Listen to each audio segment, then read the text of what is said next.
Hi guys, Buildzoid here. That tone should pretty much tell you what I'm about to announce. Um, I killed another graphics card. Unfortunately, it wasn't a GTX 1070, nor an HD 7970, nor a 7990, nor a what else is there? Not another Fury either. What other graphics card do I have? It wasn't the 5870 or the 590 or even the 680. Now, I killed the Vega Frontier Edition. Good job, me. Seriously. Congratulations, me.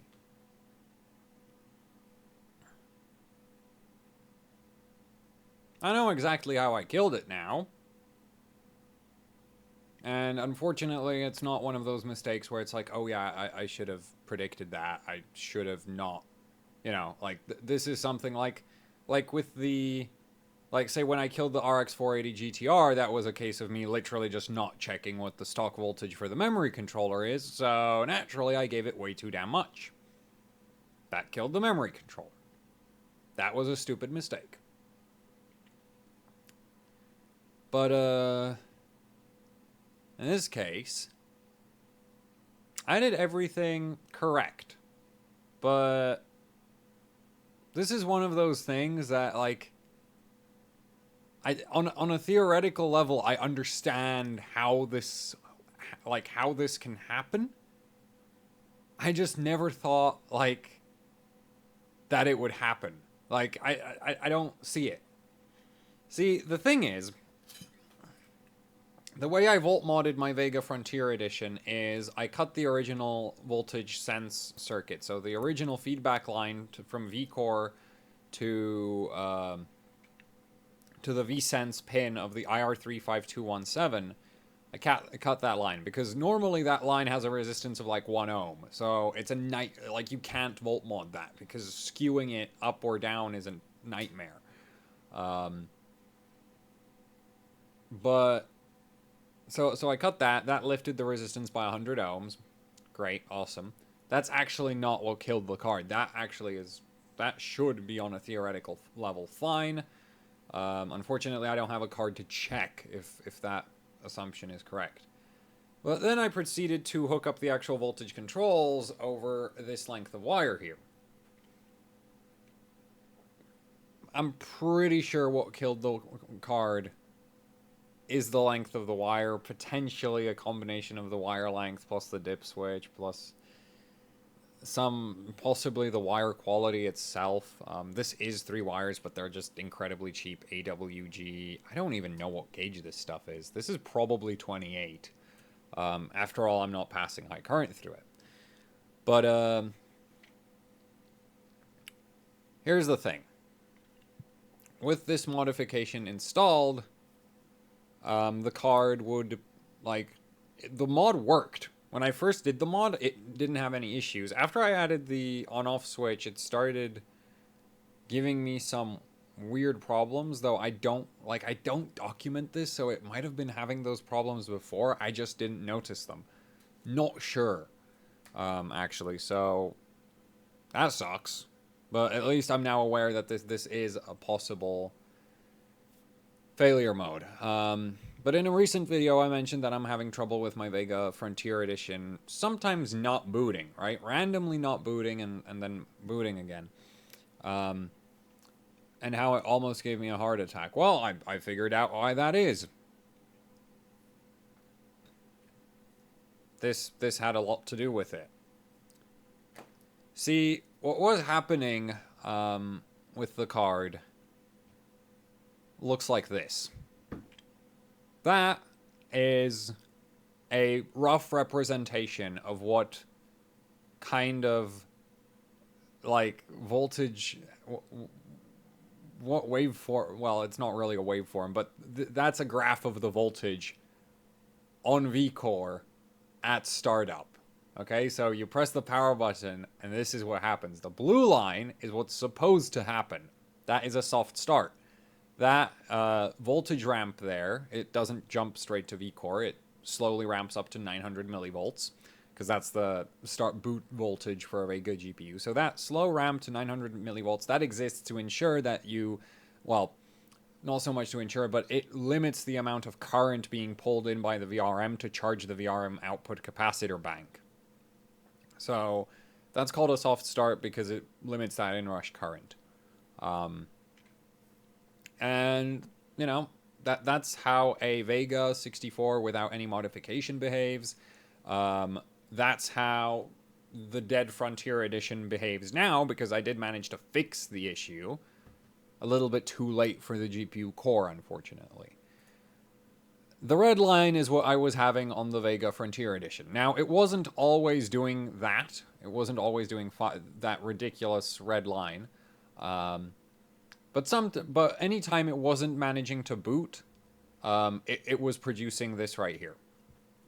And basically, what you can see here is that something in this chain here of wires put so much delay on the voltage from VCore to the feedback pin that basically what this graph shows is this is 0 volts, right? Card starts up, voltage controller ramps the voltage, like the IR35217 ramps the voltage really, really hard. Eventually it realizes it massively overshot because it's aiming for 0.9 volts and that's like 1.2. So it massively overshoots the voltage and starts to compensate downwards, which it undershoots. This happens when your monitoring loop, you know, your control loop for the voltage controller, is too slow to keep up with the rate at which it's changing VRM settings, basically. And ultimately, like, if there was any transient load, it would have this same issue. If current draw went from, you know, like, not even current draw, if the GPU changes power states, this issue would show up, right? This horrific, like, this is basically ringing because then it undershoots. So it compensates for that undershoot by overshooting really, really hard. And at around that 2.04 volts high point, eventually that would trip the overvoltage protection, and the voltage would drop off and then slowly ramp down, which I don't know why it actually ends up slowly ramping down, but eventually, because this here all happens on like a scale of 200 microseconds. So eventually VCore voltage just hits 0, and basically the VCore VRM shuts down after this spike right here. I did not have the oscilloscope, like I had the oscilloscope set up so I could see this event properly, not to find out when this hits 0. Because that's kind of irrelevant, right? I wanted to know where what the issue was. And well, that there is the issue.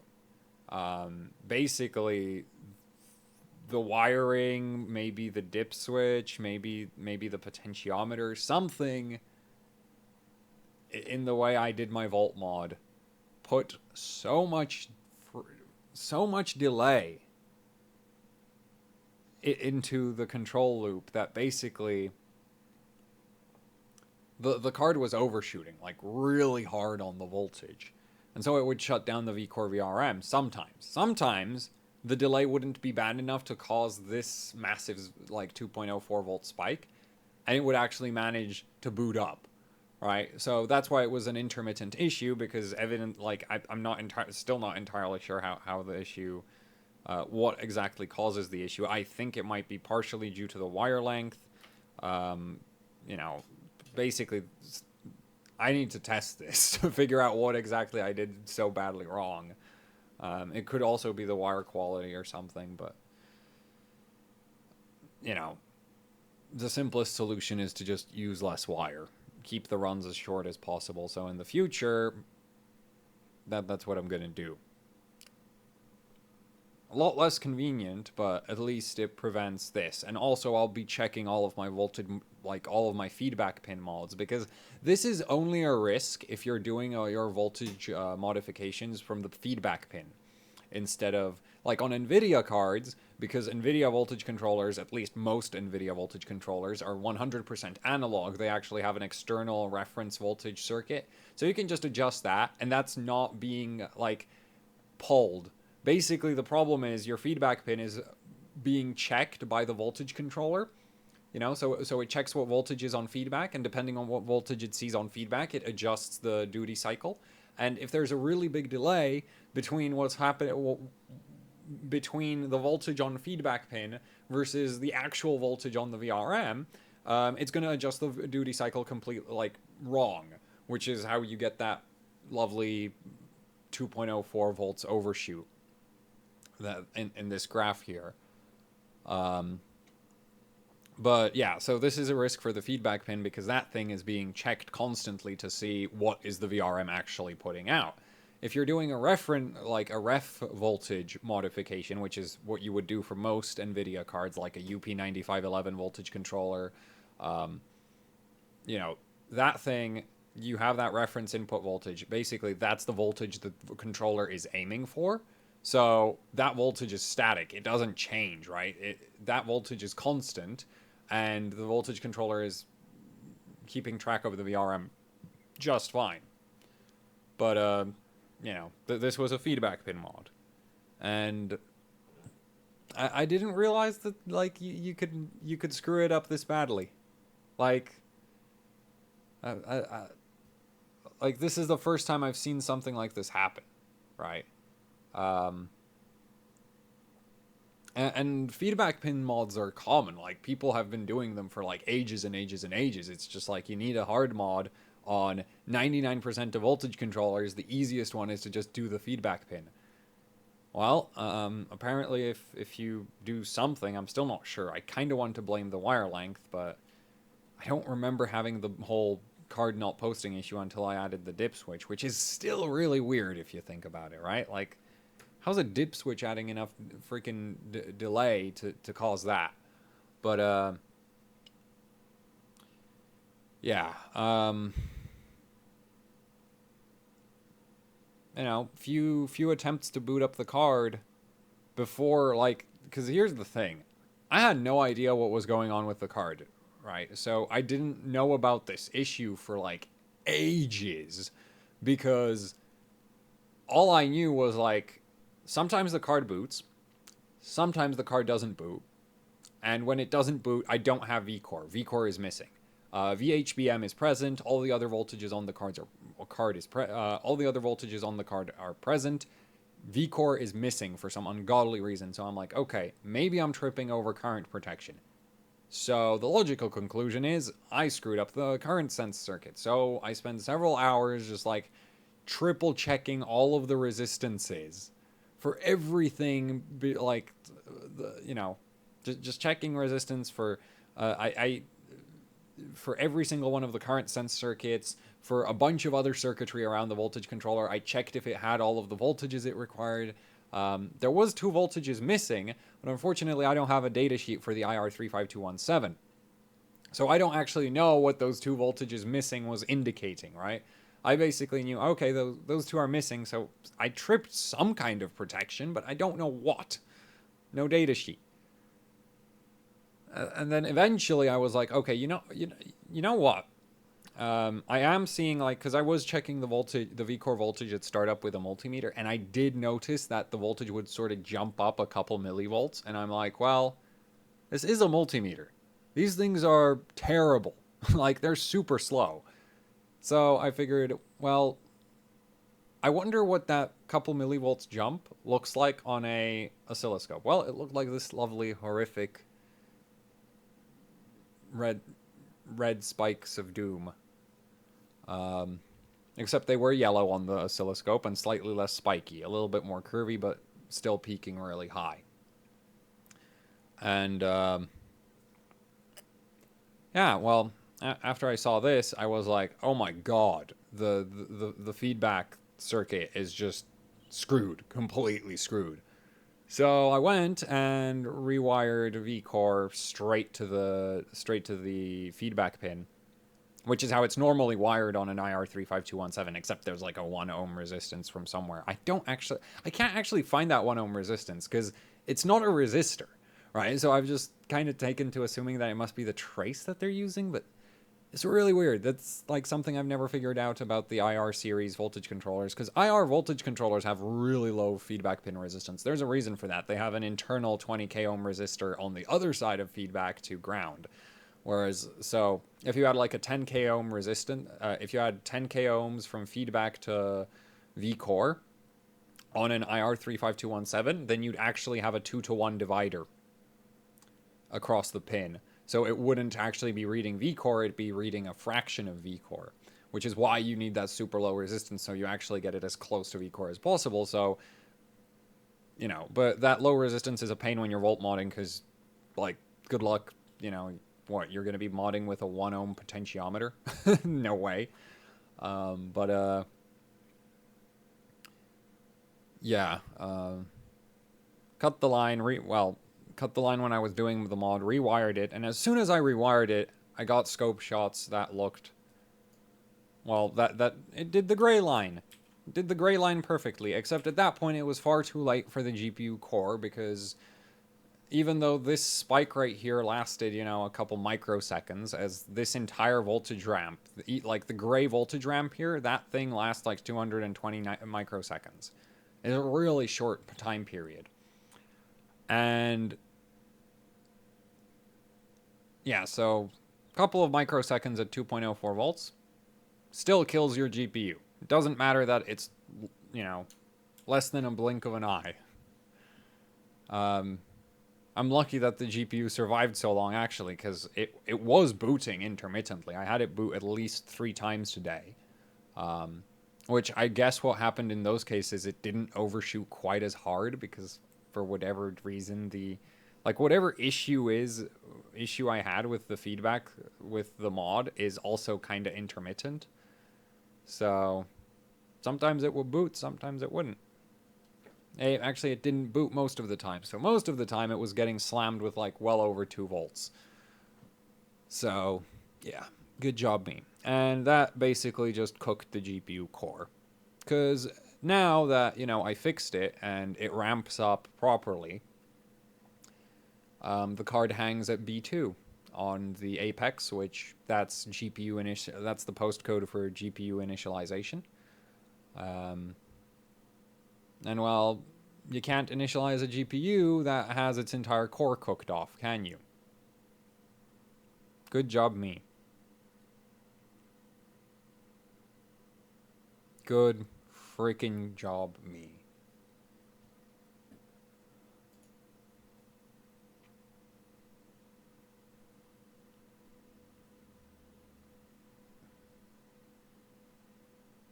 I don't even have an excuse for this, because it's like I had no idea this was even possible, like to cause this kind of a malfunction.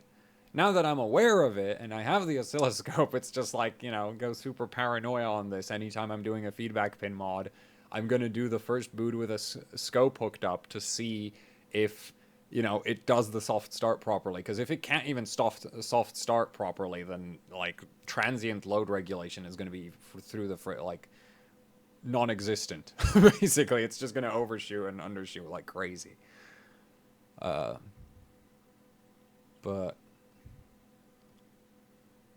good job me, right? Killed a 970-pound graphics card. Didn't kill a GTX 1070. Didn't kill the GTX 680. Didn't kill... Well, the GTX 570 died at this point for other reasons, but that card's been through hell and back, and I got it for 50 quid, so I can't really complain. But HD 7990 is fine, which actually I wouldn't want to kill that card. I like that card. It's not as expensive as the Vega, but it's kind of like... I like it. Even if it's coil whiny as hell and obnoxious, it's just I have a soft spot for dual GPU cards. But yeah, I killed the Frontier Edition. It's just, and I had like the worst thing is like I wasn't even at like the edge of maxing that card out. Like that card, like Vega, just as an architecture on liquid nitrogen, has a ton of potential.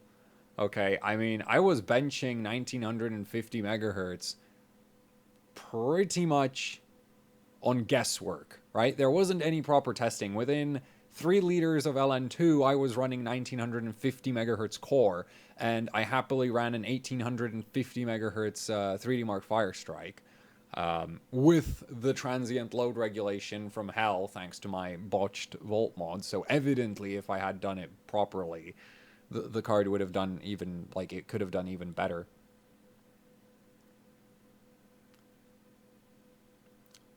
But, and that 1850, I wasn't even maxing out the card for that 1850. That was just like, okay, so I ran GPU Pi at 1950 megahertz, no problem. I don't really want to crash right now, so I dialed it back to 1850 for 3D Mark Firestrike. And with tessellation turned off, it spat out 29.8 thousand points for graphics score. That's within 3,000 points of an overclocked GTX 1080 Ti, at least for hardware bot rankings, because, you know, on 3D Mark official rankings, you can't turn off tessellation, but for HW bot rankings, Vega's actually competitive. Like, it completely steamrolls a GTX 1080 on HW bot. Like, it's, hell, even without tessellation, there's, like, even without turning off tessellation, Vega on liquid nitrogen destroys a GTX 1080 on liquid nitrogen. But, and that wasn't even like liquid nitrogen temperatures. That was dry ice temperatures. I was planning to do a proper dry ice session with the card because I still hadn't figured out, like, I was having massive issues with the thermal paste cracking. So I was, like, the moment I tried to go below 100, the thermal paste would give up. So I was thinking, well, you know, it doesn't crack at minus 70. I can run it on dry ice for that.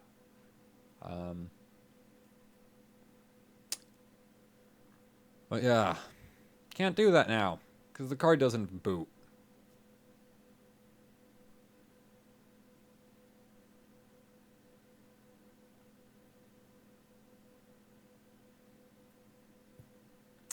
Well, sorry for wasting, you know, Patreon funds, because that's ultimately what bought the freaking Frontier Edition. And no, the card's not going through RMA. It looks like an undead monster.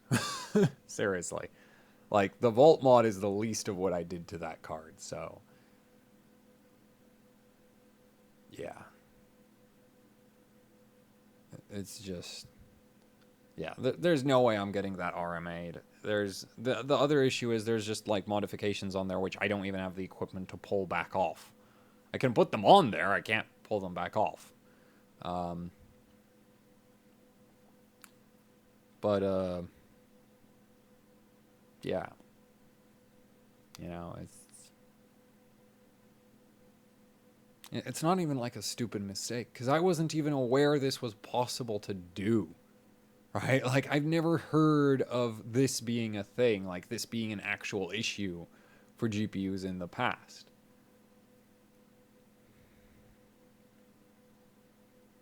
But hey, you know, gotta learn the 1,000 freaking pound lesson. Use the oscilloscope more. You know? Especially considering that's 350, so. If I had pulled out that oscilloscope, like, way earlier, I could have probably saved the card. Maybe with some pretty heavy degradation, but still had a run, actually, like, a running card.